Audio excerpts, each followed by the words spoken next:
Hi all, as usual, wishing you a very good morning. So today we are going to take the last portion of our module 4, which is practical criticism. So, practical criticism. What do you mean by practical criticism? ആ പേര് കേൾക്കുമ്പോൾ തന്നെ നിങ്ങൾക്കറിയാം practically doing something. When we studied science, നമ്മളെല്ലാവരും സ്കൂളിൽ science പഠിച്ചിട്ടുള്ളവരാണ്. When we studied science, we had done several practical things. ചിലപ്പോൾ ഇപ്പോൾ ഒരു ഫിസിക്സിൻ്റെ എന്തെങ്കിലും മൊമെൻറ്റം കണ്ടുപിടിക്കാനോ അല്ലെങ്കിൽ ലാബ് എക്സ്പെരിമെൻറ്റ്സോ ഒക്കെ ഉണ്ടായിരുന്നു സയൻസിൽ. Like that, in the same way, we are having a practical side for criticism also, and that is known as practical criticism. This practical criticism is the most important part of the 20th century literary criticism. 20th century literary criticismത്തിൻ്റെ ഏറ്റവും important ആയിട്ടുള്ള ഒരു ഭാഗമാണ് ഈ പറഞ്ഞ practical criticism. This practical criticism is termed as the junction in which criticism changed to theory.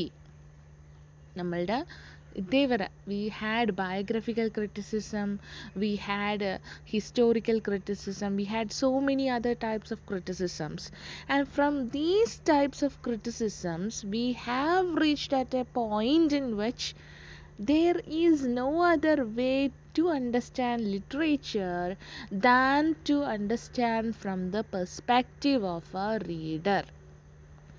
ഇത്രയും നാൾ റീഡറിൻ്റെ പെർസ്പെക്റ്റീവിൽ നിന്ന് ഒരു ക്രിറ്റിസിസവും നടന്നിട്ടില്ല. Every criticism was based on the concepts that was put forward by various critics and also put forward by various other writers.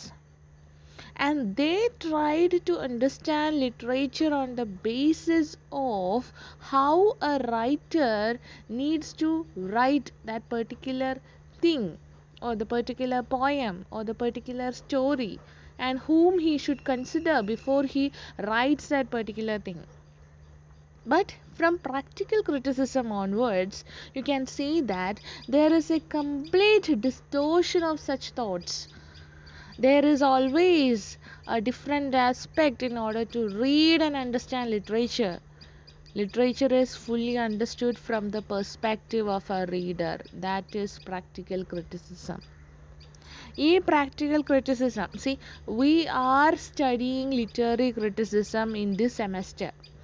You are having methodology and perspectives of humanities which have different theories in your next semester. So this practical criticism, you can see, is a connecting link between the critical theories of the next semester and the criticism that you learned here. Okay, so if I tell you more about practical criticism, there are different bases, or the different what you can say, something that influenced practical criticism. If I want to say something more about practical criticism, I will say that Ivor Richards, his name is Ivor Armstrong Richards. Okay, so Ivor Richards, he was the propounder of practical criticism. He was a teacher just like me. And what he did was, he went into a class and he gave a sample audience. He made that class the sample audience for his literary experiment. What he did was, he gave them or supplied them with 13 poems without titles or author names. No author names or titles were given, and they were asked to understand and tell more about this particular poem. Now the students couldn't understand it because it's all because of the spoon feeding thing that is happening around. When when I give you a poem in order to read and analyze, most of you, the first thing you will do is you will search in Google about the analysis. You will search in Google the summary, critical appreciation, everything, and then only you will start reading the poem and say that. Now, what this person did was he supplied the students with 13 poems, and these 13 poems were totally new to the students.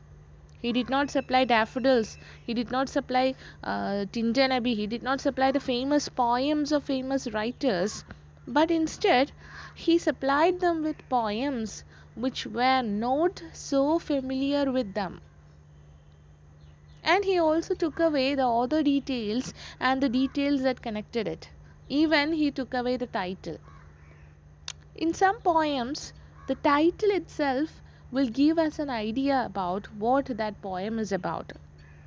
So here he took away the title, he took away this particular author or writer's name from this poems, and he supplied it.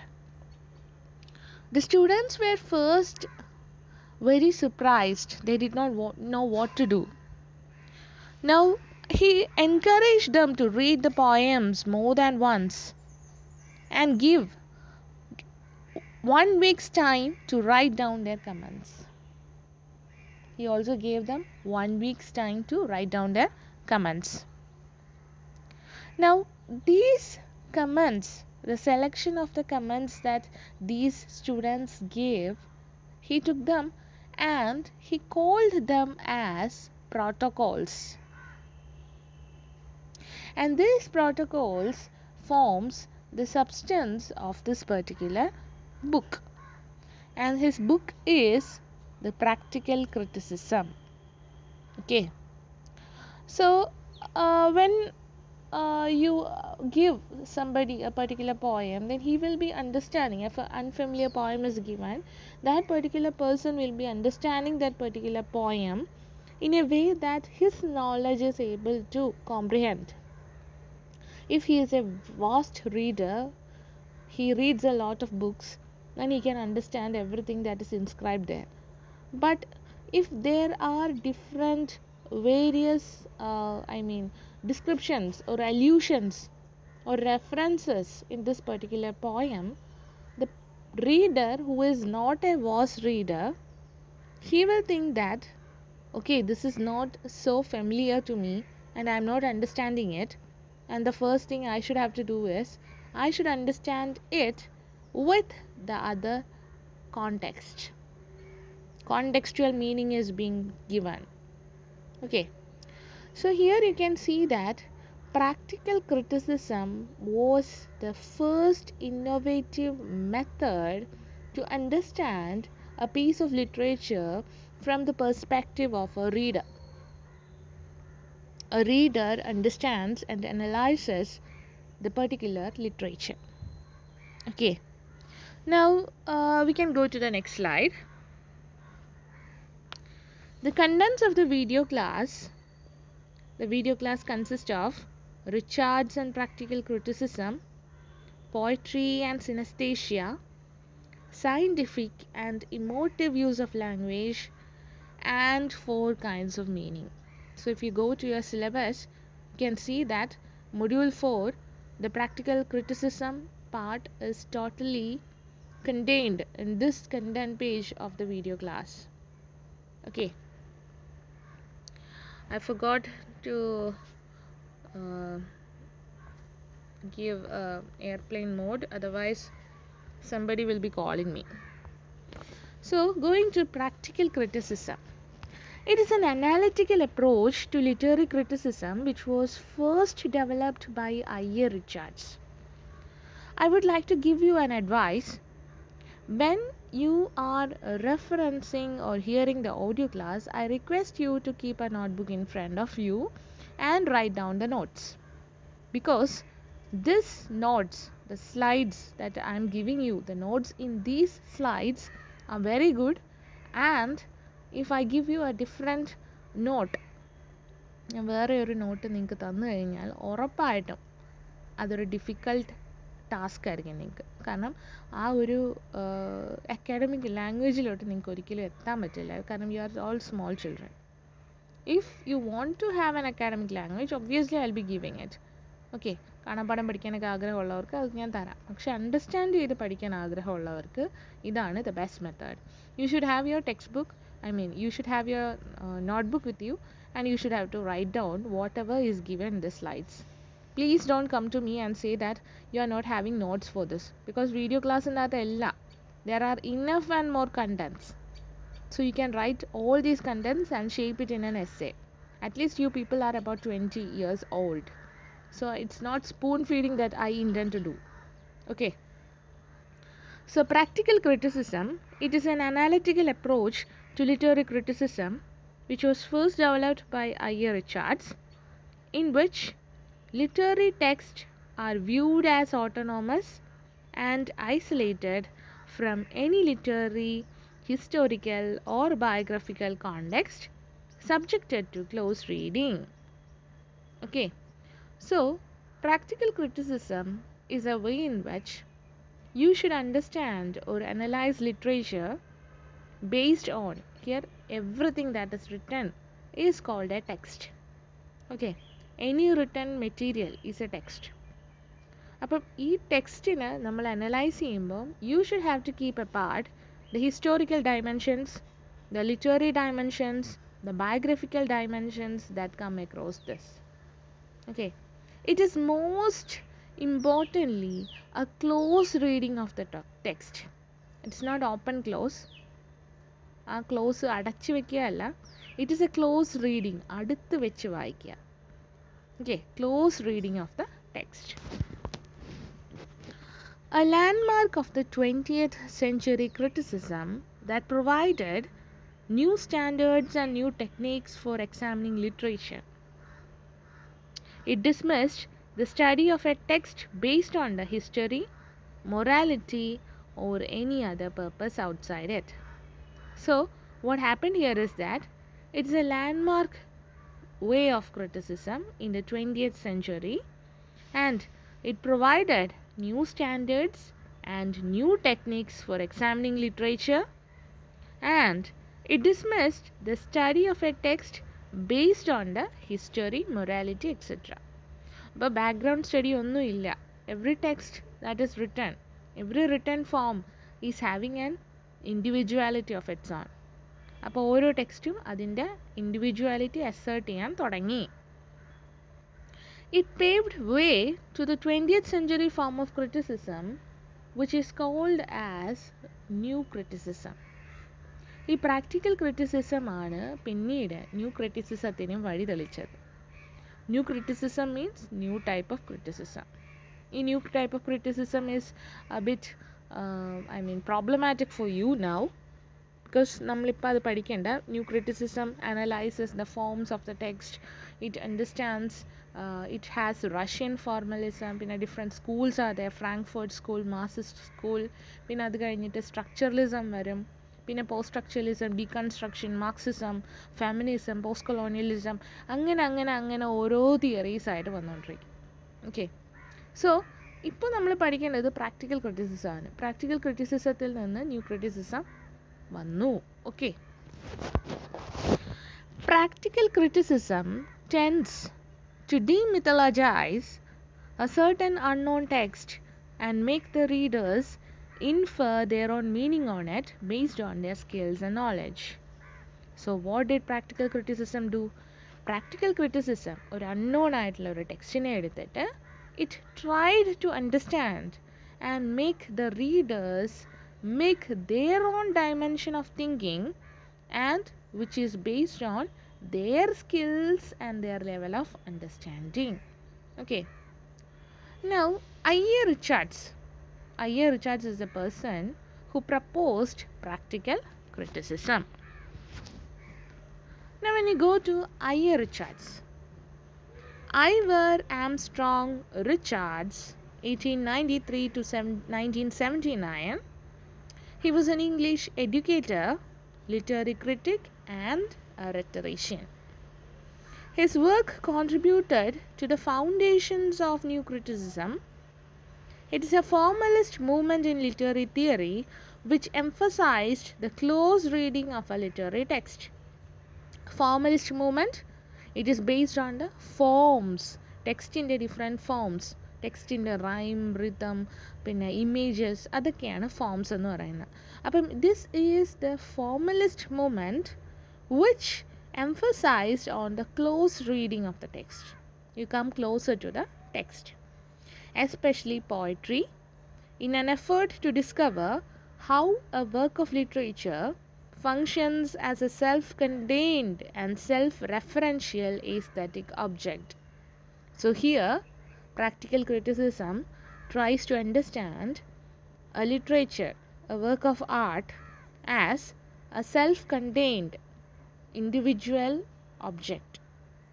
Every text after being written is having an individual form of its own. Okay, so in the same way, so നമ്മളിപ്പം ഞാനിപ്പം നമ്മുടെ എന്തെങ്കിലും ഒരു work ചെയ്യുന്നു. For example when I did my PhD thesis, ഞാൻ PhD ചെയ്തുകൊണ്ടിരുന്നപ്പോൾ, research ചെയ്തുകൊണ്ടിരുന്നപ്പം I had to write book, I had to write thesis.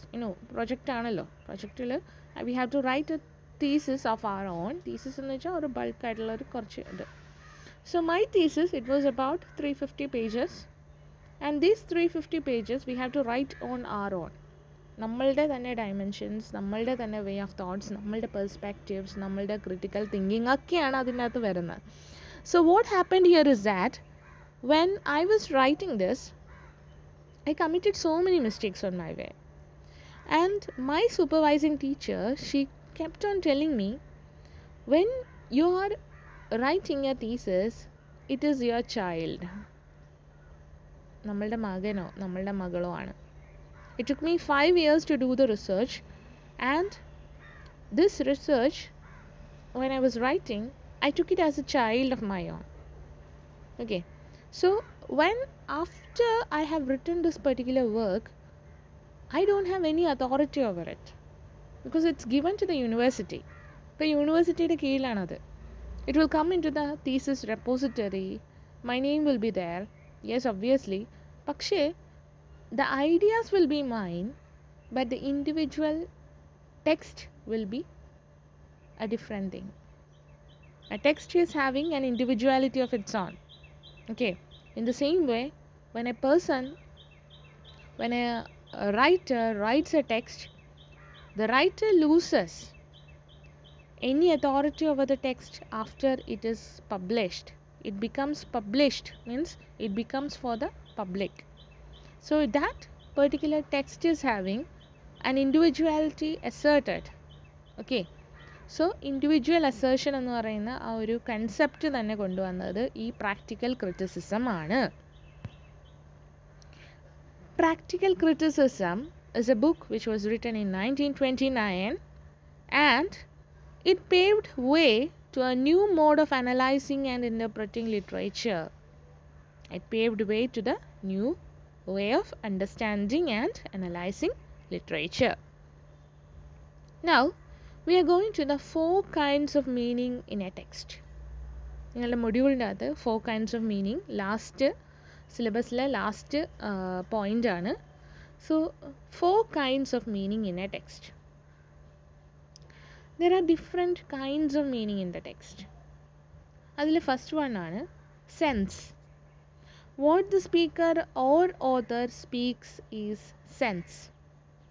The thing that the writer literally conveys is the sense. Here the speaker speaks to arouse the reader's thought. The language is very straightforward, which is descriptive. This language is not poetic. Words are used to direct the hearer's attraction up on some state of affairs or to excite them. Sense is the whatness of language use. Sense. നമ്മളിപ്പോൾ എന്തെങ്കിലും ഒരു concept വെച്ചിട്ട് എഴുതുന്നു. We are instilling a sense within the language. ആ language എല്ലാം കൂടി ചേർത്ത് ഇപ്പം we are writing about a particular thing, subject. For example, if you are writing about a child, ഒരു കുട്ടിയെ പറ്റി നമ്മൾ എഴുതുന്നു. A child is going after a butterfly. So we are arranging the words and the language in such a way that we can convey this particular sense to the reader. And the sense that we convey to the reader will make them also imagine the same subject. So, instilling the sense within a reader makes them also think in one with the writer. And that is known as sense. നമ്മൾ writer ഉദ്ദേശിച്ച കാര്യം തന്നെ നമ്മൾ imagine ചെയ്തെടുക്കുമ്പോഴാണ് അതിനെ sense എന്ന് പറയുന്നത്. അതാണ് when you are conveying the whatness of the language, why you had written this. ആ ഒരു വാട്ട് എന്ന് പറയുന്ന ഒരു കൺസെപ്റ്റ് വരുന്നത്, ആ ഒരു ലാംഗ്വേജിലുള്ള കൺസെപ്റ്റ് വരുന്നത് ഈ സെൻസിൽ നിന്നാണ്. Now the next one is feeling. Feeling എന്ന് വെച്ചാൽ എന്താ? It is an emotional outburst, അല്ലേ? Feeling is the writer's emotional attitude towards the subject. It means the writer's attachment or detachment to the subject is the feeling. It is an expression. The speaker or writer uses language to express his views.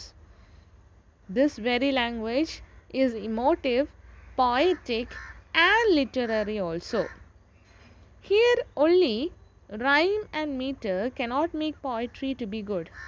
Emotion is equally important. Especially in lyrical poem, emotion plays a very vital role. So not only language, not only sense, but emotion is also needed for poetry. We are taking here the example of poetry. Okay, so in the case of poetry, there are 4 kinds of meanings. The first one is sense. The second one is feeling, a feeling which is also known as emotion. Now the next one is third one. The third one is the tone. The tone refers to the attitude of the speaker towards his listener. There is a kind of relation between the speaker and the listener. Since the speaker is aware of his relationship with language and with the listener, he changes the level of words as the level of the audience changes. It means tone varies from listener to listener. Okay, tone. Tone എന്താ? The attitude of the speaker. Okay, in particular, എല്ലാ poem, മിക്ക പോയത്തിൻ്റെ അകത്തും there is a subjectivity in a poem. ഒരു poet അയാളുടെ കൺസെപ്റ്റാണ് പറയുന്നത്. And the way in which he says the poem may be in the first hand way. ഒരു first hand ആയിട്ട് I എന്ന് പറയുന്ന കൺസെപ്റ്റ് വെച്ചിട്ടായിരിക്കും ചിലപ്പോൾ പറയുന്നത്. May be it will be in the third person narrative, that is he or you or anything. Okay, so this particular poem is having an attitude or a tone of its own. It varies. If the poem is for a mass general audience, the tone of the poem will change like that. And if the poem is for a lover, it is only exclusively for that particular person.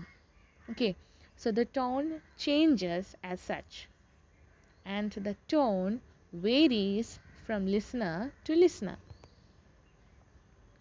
Next one is the fourth one, that is intention. Intention is the purpose of the speaker. The speaker has certain aim to speak, either it is consciously or unconsciously. I'm sorry about the spelling mistake. It is unconsciously. Listener has to understand the speaker's purpose to understand this meaning. If the audience can't understand his purpose, the speaker becomes unsuccessful. The intention of the author can be found in dramatic and semi-dramatic literature. So, for instance, when you have to understand a poetry, you have to have an intention. You have to understand the intention of the author. You don't know why he wrote it. Maybe he is telling about a lover who jilted him, who cheated him, or maybe he is telling about a lost parent or a lost family or a tragedy. So the real purpose you have to understand, and the intention of the writer should be understood in such a way that the reader can understand the real purpose of this particular poem. Okay, the intention of the speaker can be found in dramatic and semi dramatic literature. These four types of meaning in totality constitute the total meaning of any text. Therefore, all utterances can be looked at from 4 points of view, revealing the 4 kinds of meaning are not easily separated.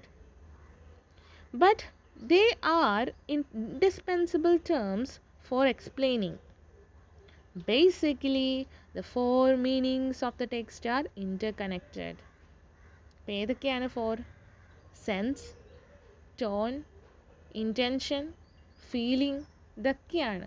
അപ്പോൾ these things should always be in connection. Okay, they are always interconnected in poetry, and that is the best part of poetry. Now we are going to deal with the next point, synesthesia and poetry. Synesthesia in the literary term is the term used in literature when one sense is used to describe another. നമുക്ക് എത്ര senses ഉണ്ട്? We are having 5 senses. Now when we read a poem, which all senses come into effect? The imaginative senses, ears, eyes, taste, everything comes. Okay, so what happens here is that in synesthesia, one sense is used to describe another, and this is a form of simile or metaphor where you use different senses to create an interesting picture in the reader's mind. You want to create an interesting picture in the reader's mind, and therefore you make use of this particular literary device which is known as synesthesia. And this synesthesia is an indispensable part of practical criticism. See, when I say the silence was as thick as the forest, so what are the senses that come into play? You will suddenly imagine a very thick forest. Now you will understand silence. Silence means no voice, no sound, nothing. And how can silence be as thick as the forest? The silence was so that even the thickness of the forest can be said as something that cannot overcome the silence. Okay, the silence, അതായത് ഒരു thickness, U don't have anything like silent Valley. നിങ്ങൾ silent Valley സങ്കല്പിക്കുക. ആ silent വാലിയിൽ തന്നെ U don't have any ഈ പറയുന്ന സിർക്കാസ്, ചീവീടുകളൊന്നും ഇല്ല നിങ്ങൾക്ക് അവിടെ. അപ്പം for instance you don't have any such sounds there, and that is why it is called as silent valley. In the same way, the silence was as thick as the forest. The senses are conveyed, a different sense is being conveyed. Okay, one sense gives way to another one sense. One sense in the sense നമ്മളുടെ ഇമാജിനേഷനിൽ എന്താ വരുന്നത്? Forest. But the actual sense is silence. Okay, for example, next one, in Dante's The Divine Comedy, he writes, back to the region where the sun is silent. How is that possible? How can the sun be silent? Back to the region where the sun is silent. Sun is silent. When is the sun silent? Sun is silent at night. So back to the region at night. That is the actual sense that is being said here. But one sense is given in terms of or displaced in terms of another sense, and that is known as synesthesia. Okay, writers employ this device to be creative in communicating their ideas to the readers. It makes their ideas more vivid and adds more layers of meaning to a text for the reader's pleasure. By blending the different senses, writers make their works more interesting and appealing. So, writers make their works more interesting and appealing by the use of different senses. Okay. Now, next one we are going to deal is the scientific and the emotive use of language. So, when I tell about scientific use, what is the scientific use? It is the factual representation. What is the emotive use? The emotional appeal of the language. So, we can see that in the referential or scientific, the word faithfully recalls the object. There is always a fact behind it. But in the emotive use, the word evokes emotions. The emotive use of language is used in poetry and other literary works. In the scientific use of language, the references should be correct and the relations of references should be logical. So that is meant by scientific and emotive use of language. When the language is used for scientific purposes, it is matter of fact and requires undistorted references and absence of fiction, whereas when language is used for emotive ends, it may be true or false. In the scientific use of language, the references should be correct and the relation of the references should be logical. എവിടെയാണ് logical ആയിട്ടുള്ള representation വരുന്നത്? It should be in the scientific use of language. In the emotive use of language, any truth or logical arrangement is not necessary. കഥയിൽ കാര്യമില്ല എന്ന് പറയുന്നത് പോലെ emotions മാത്രമാണ് പ്രാധാന്യം in poetry. It may work as an obstacle and the attitudes due to references should have their emotional interconnection, and this has often no connection with the logical relation of the facts referred to. ഇമോഷൻസിനാണ് prominence കൊടുക്കുന്നത്. You don't have any prominence to the facts as well as the scientific aspects or to the logical relation of the facts within that particular writing. Now, for example, when we read an adventure story, we will be thinking that, okay, this particular adventure story looks more truthful. But when we read a different romantic novel, we will think that, okay, this particular is evoking the emotions within us. That is the best example. For example, Robinson Crusoe is truth in the way of narration. The narration, the way in which it is spoken, it is always having some kind of truth of facts and incidents.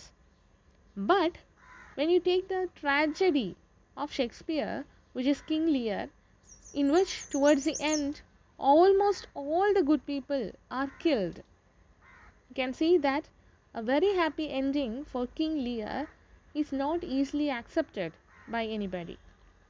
That means that a tragedy should have that particular emotion embedded in it.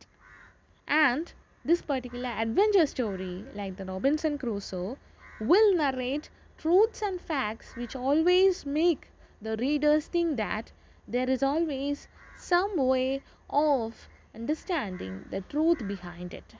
Okay. Concluding, we can say that practical criticism paved way to new modes of criticism in the 20th century.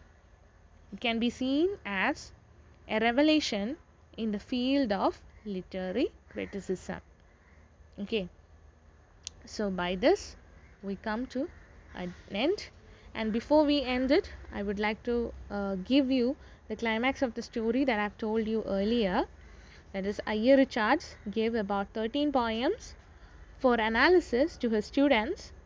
And do you want to know what the end product was? Everybody analyzed the poem according to his knowledge, and each person analyzed it in a different way.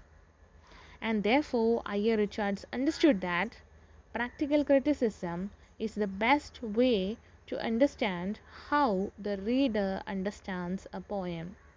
And it is naturally said that poetry can be taught, but poem should be always emotionally invoked by the reader.